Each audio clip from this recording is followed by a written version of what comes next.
Hello everybody, कैसे हैं बच्चों। विज्ञान एक्सप्रेस में आपका फिर से बहुत बहुत स्वागत। और हम फिर हाजिर हैं आज 11 बजे। हम आज का वीडियो शुरू करें उससे पहले चंद पंक्तियां आप लोगों के लिए। समय दिखाई नहीं देता बच्चों, समय कभी भी दिखाई नहीं देता, पर बहुत कुछ दिखा जाता है। जिसने समय की कद्र की है वो समझ लो कि वो विनर है, और जिसने समय की कद्र नहीं की वो लूज़र है।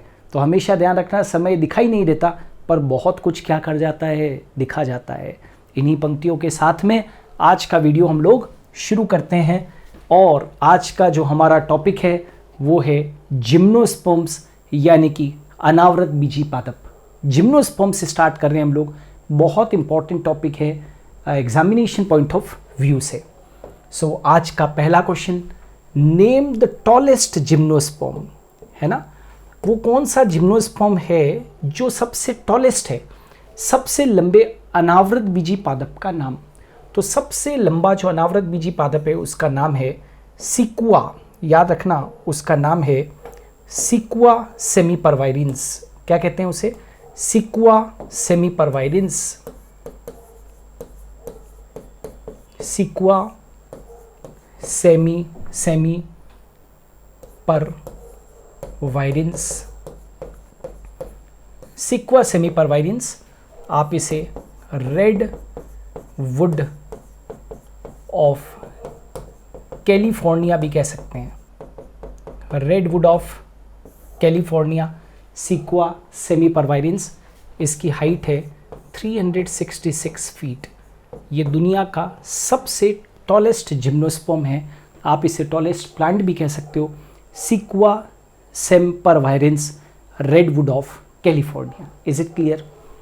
नाउ दूसरा, do secondary growth occur in gymnosperm.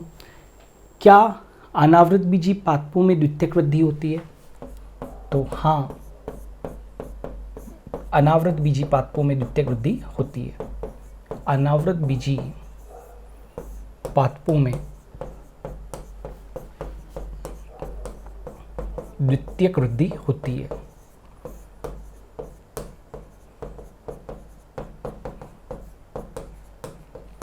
Yes, secondary growth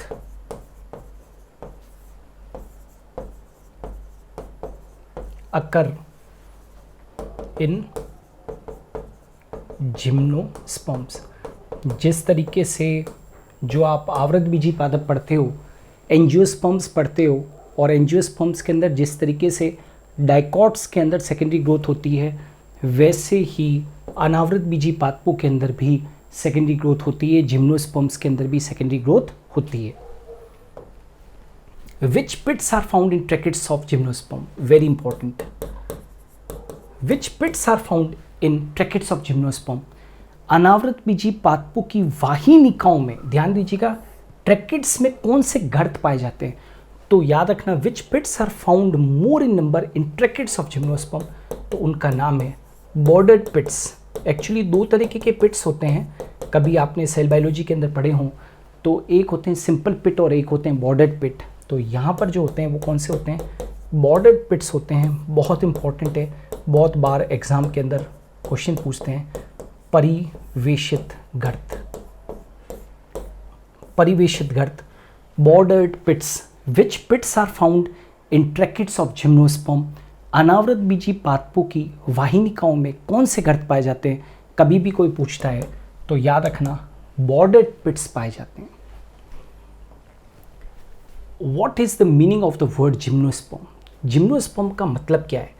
तो जिम्नोस्पर्म का शाब्दिक अर्थ होता है नेकेड सीड्स, मतलब नग्न बीज, मतलब ovules, oblique seeds are not enclosed in ovary or fruit. in ovary or fruit. समझ में आ रहा है? मतलब कि what is the meaning of word gymnosperm? अनावृत बीजी, है ना, अनावृत बीजी। जिम्नोस्पर्म का मतलब क्या होता है? अनावृत बीजी। ऐसे बीज जिनके ऊपर कोई आवरण ना हो, नेकेड सीड्स, नग्न बीज, ऐसे बीज जिनके ऊपर कोई आवरण ना हो, seeds which are not having any coating on them, वो क्या हो गए, नेकेड सीड्स हो गए, नग्न बीज कहलाते हैं। यानी कि ओव्यूल्स और seeds are not enclosed in ovary और द फ्रूट्स, मतलब जो ओव्यूल्स होते हैं या जो सीड्स होते हैं वो कभी भी ओवरी या फ्रूट के अंदर एंक्लोज्ड नहीं होते हैं। जिम्नोस्पर्म का मतलब होता है naked seed. Are companion cells found in phloem of gymnosperms, तो याद रखना कि in gymnosperms companion cells absent in phloem, companion cell absent in phloem, याद रखोगे। मतलब अनावृत बीजी पादपों में, अनावृत बीजी पादपों के फ्लोएम में सहकोशिकाएं अनुपस्थित होती है। कभी भी फ्लोएम के अंदर कंपेनियन सेल होती नहीं है। याद रखना, आपके इंफॉर्मेशन के लिए मैं बता दूं, instead they have albuminous sales,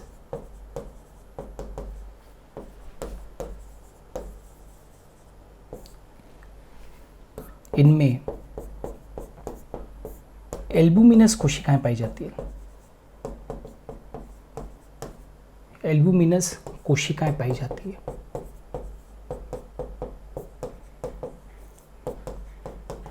companion cells तो नहीं होती है, लेकिन कंपेनियन सेल्स की जगह पर उनमें जिम्नोस्पर्म्स के फ्लोएम में कंपेनियन सेल्स के स्थान के ऊपर एल्बुमिनस सेल्स मिलती है। ये आपको ध्यान रखना है। नेक्स्ट, जिम्नोस्पर्म्स आर हेटेरोस्पोरस और होमोस्पोरस। ऑलवेज रिमेंबर, जितने भी जिम्नोस्पर्म्स होते हैं वो हेटेरोस्पोरस होते हैं, heterosporous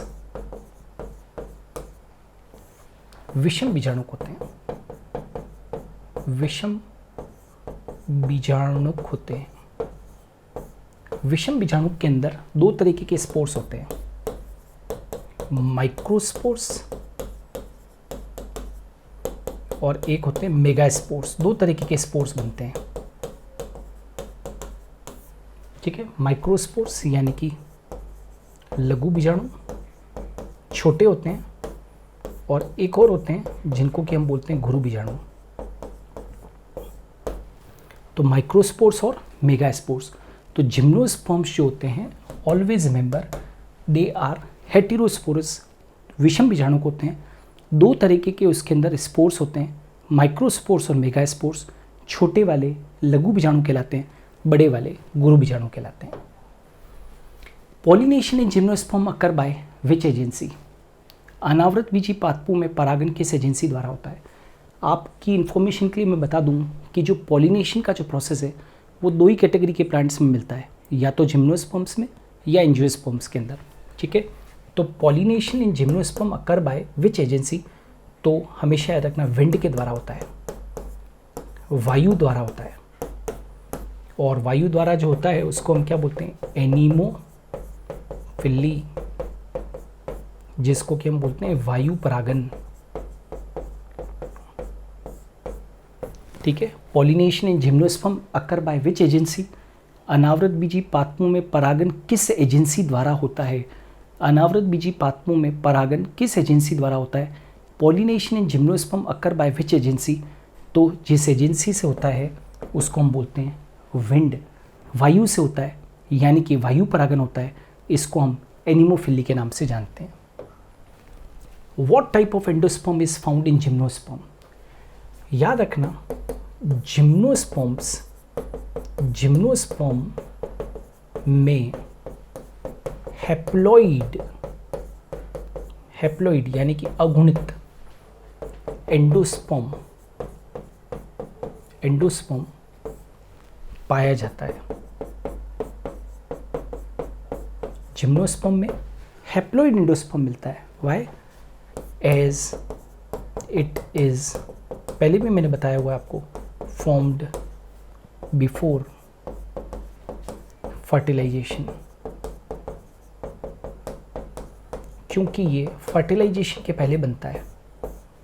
as it is formed before fertilization, क्योंकि ये निषेचन के पहले बनता है, इसलिए जिम्नोस्पर्म के अंदर हमेशा एंडोस्पर्म अगुणित होता है, भ्रूणपोष जो होता है वो अगुणित होता है। याद रखोगे बच्चों।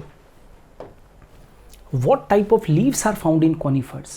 कॉनिफर्स के अंदर जो शंकुधारी होते हैं, कॉनिफर समझते हो, शंकुधारी होते हैं, उनके अंदर लीव्स कैसी होती है? तो सबसे पहले तो नीडल लाइक होती है।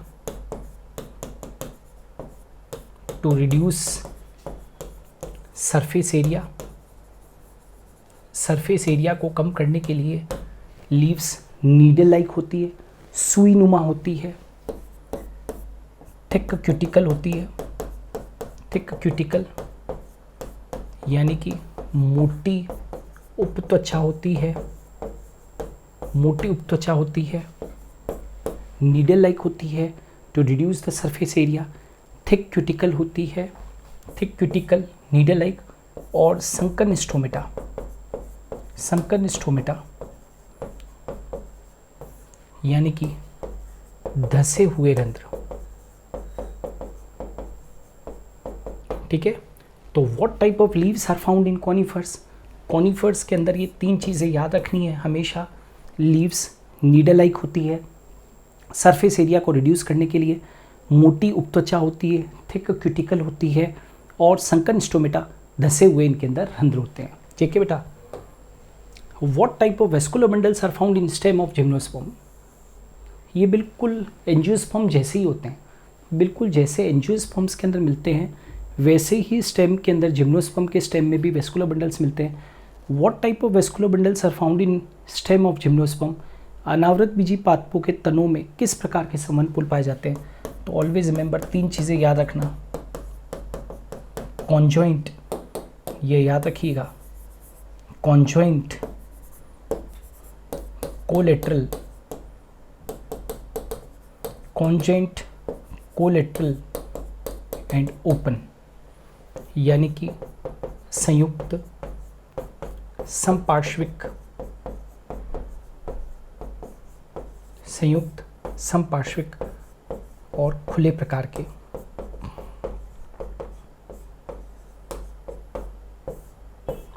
ठीक है, conjoint, collateral and open, conjoint, collateral and open, संयुक्त, संपार्श्विक और खुले प्रकार के। याद रखोगे CCO, conjoint, collateral and open, संयुक्त, संपार्श्विक और खुले प्रकार के होते हैं। Coralloid roots associated with nitrogen fixing cyanobacteria are found in. Coralloid roots which are associated with nitrogen fixing cyanobacteria are found in. Coralloid root जो नाइट्रोजन स्थिरीकरण साइनोबैक्टीरिया से संबंधित होते हैं किस में पाई जाती है? तो कोरोलॉइड रूट्स के साथ में एसोसिएशन होता है। याद रखना, कोरोलॉइड रूट्स के साथ में नाइट्रोजन फिक्सिंग साइनोबैक्टीरिया या ब्लू ग्रीन एल्गी का एसोसिएशन होता है ना। और ये जो साइनोबैक्टीरिया होते हैं ये नाइट्रोजन फिक्सेशन करने के अंदर मदद करते हैं। तो कोरोलॉइड रूट्स जो नाइट्रोजन स्थिरीकरण करने वाले साइनोबैक्टीरिया होते हैं उनसे संबंधित होती है। तो ये कोरोलॉइड रूट्स किस में पाई जाती है? तो याद रखना, ये पाई जाती है साइकस के अंदर। कोरोलॉइड रूट्स किस में पाई जाती है? एक जिम्नोस्पर्म के अंदर, और जिसका कि नाम क्या है? साइकस। साइकस के अंदर कोरोलॉइड रूट्स पाई जाती है। ये जमीन के अंदर नहीं पाई जाती है, सरफेस के ऊपर ही पाई जाती है। What type of stem is found in cycas? Cycas का जो स्टेम होता है वो हमेशा अनब्रांच्ड होता है।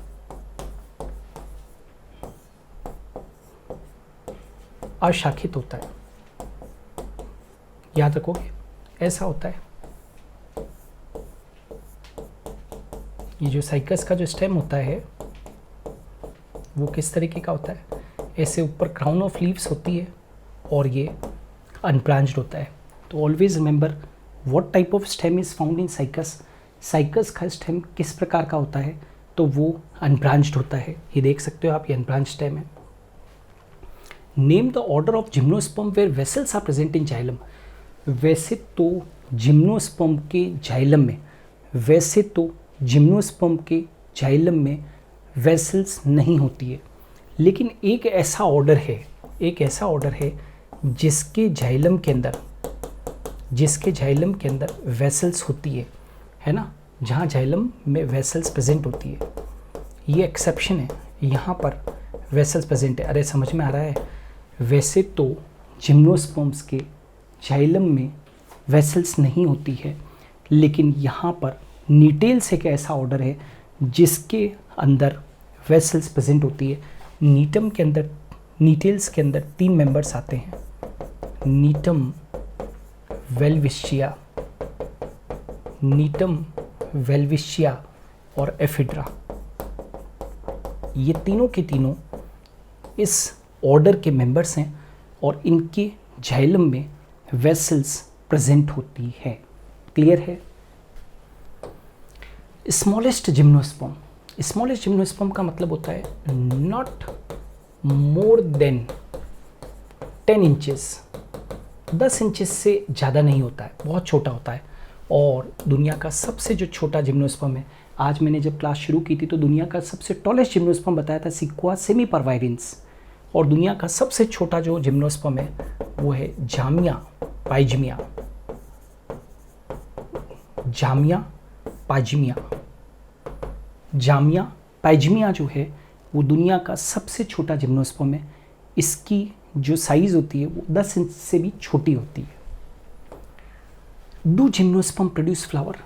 ये एक इंपॉर्टेंट क्वेश्चन है, कई बच्चों को कन्फ्यूजन रहता है कि जिम्नोस्पर्म और एंजियोस्पर्म के अंदर, तो एंजियोस्पर्म्स तो फ्लावरिंग प्लांट्स होते हैं, सब जानते हो। क्या जिम्नोस्पर्म में फ्लावर प्रोड्यूस होता है? तो याद रखना, do gymnosperm produce flower? No, gymnosperm do not gymnosperm do no gymnosperm do not produce flower, right? Gymnosperm do not produce flower, कभी भी जिम्नोस्पर्म्स पुष्प उत्पन्न नहीं करते हैं। Do phloem of gymnosperm have sieve tube? क्या जिम्नोस्पर्म के phloem में चालनी नलिकाएं पाई जाती है? तो सीव ट्यूब एब्सेंट होती है, sieve tube absent. Instead they have sieve cell, चालनी कोशिका पाई जाती है, चालनी कोशिका होती है, बट सीव ट्यूब एब्सेंट, चालनी नलिका अनुपस्थित होती है, चालनी नलिका अनुपस्थित, सीव ट्यूब एब्सेंट होती है, उसके स्थान पर इनमें सीव सेल होती है, सीव सेल होती है। साइकेड्स आर डायोशियस और मोनोशियस। तो साइकेड्स एक लिंगाशयी होते हैं या उभय लिंगाशयी होते हैं? हमेशा याद रखना, जितने भी साइकेड्स होते हैं बेटा वो सब डायोशियस होते हैं, डायोशियस होते हैं, है ना। डायोशियस का मतलब समझते ना, एक लिंगाशयी मतलब मेल कोन अलग के ऊपर होगा और फीमेल कोन अलग के ऊपर होगा, है ना। अलग अलग प्लांट के ऊपर मेल कोन और फीमेल कोन होते हैं, एक ही प्लांट के ऊपर नहीं होगा साइकेड्स के अंदर, ठीक है ना। मतलब एक लिंगाशयी होते हैं। डायोशियस का मतलब समझते हो ना, एक लिंगाशयी, मेल और फीमेल रिप्रोडक्टिव ऑर्गन अलग अलग के ऊपर होंगे। एक लिंगाशयी मतलब डायोशियस होते हैं। What type of root system is generally found in gymnosperm? Gymnosperm में कौन सा मूल तंत्र पाया जाता है? तो यहाँ पर कई बच्चे अटक जाते हैं, याद रखना टैप रूट सिस्टम होता है जिम्नोस्पर्म्स के अंदर, टैप रूट सिस्टम होता है, यानी कि मुसला मूल तंत्र पाया जाता है।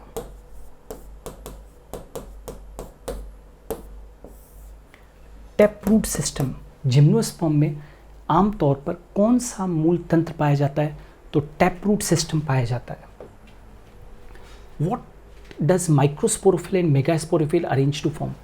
याद रखना, माइक्रोस्पोरोफिल जो होते हैं, माइक्रोस्पोरोफिल वो अरेंज होकर और बनाते हैं कॉम्पैक्ट मेल कोन बनाते हैं। कॉम्पैक्ट मेल कोन मतलब नर शंकु बनाते हैं। कौन? माइक्रोस्पोरोफिल से, मतलब लघु बीजाणु पर्ण से। लघु बीजाणु पर्ण से मेल कोन बनता है और मेगा स्पोरोफिल से, मेगा स्पोरोफिल यानी कि गुरु बीजाणु पर्ण से जानते हो क्या बनता है? कॉम्पैक्ट फीमेल कोन बनता है। फीमेल कोन को हिंदी के अंदर हम मादा शंकु के नाम से जानते हैं। तो माइक्रोस्पोरोफिल से कॉम्पैक्ट मेल कोन बनता है, मेगास्पोरोफिल से कॉम्पैक्ट फीमेल कोन बनता है। On the behalf of evolutionary scale which are more primitive, gymnosperm और एंजियोस्पर्म? इवोल्यूशन की दृष्टि से ज़्यादा प्राचीन कौन है, जिम्नोस्पर्म या एंजियोस्पर्म? तो याद रखना, जिम्नोस्पर्म इवोल्यूशन के आधार पर, इवोल्यूशन के आधार पर ज़्यादा प्राचीन यानी कि प्रिमिटिव है ना। उसके बाद में कौन आएंगे? एंजियोस्पर्म्स आएंगे। तो स्टूडेंट्स, ये थे हमारे आज के इम्पॉर्टेंट क्वेश्चंस जो कि जिम्नोस्पर्म के ऊपर बेस्ड थे। यदि आप चाहते हैं कि विज्ञान एक्सप्रेस के अंदर जितने भी वीडियोस हम लोग आपके लिए रोज़ाना नए नए लेकर आ रहे हैं, इनके पीडीएफ्स आपको अवेलेबल हों, तो आप गूगल प्ले स्टोर पर जाकर और हमारा सुपर गुरु ऐप डाउनलोड कीजिए। सुपर गुरु ऐप को डाउनलोड करने के बाद में उसमें ऐप में स्टडी मटेरियल सेक्शन है। उस स्टडी मटेरियल सेक्शन के अंदर विज्ञान एक्सप्रेस का फोल्डर बना हुआ है। वहाँ पर जाकर आप इन सभी वीडियोस के पीडीएफ नोट्स अवेलेबल कर सकते हैं ताकि आपके फ्यूचर में काम आए, क्योंकि जितने भी एग्जामिनेशंस आएंगे उसमें ये क्वेश्चंस बहुत बड़ा मील का पत्थर साबित होंगे। सो आज के लिए इतना ही। हम कल फिर मिलेंगे 11 बजे। धन्यवाद।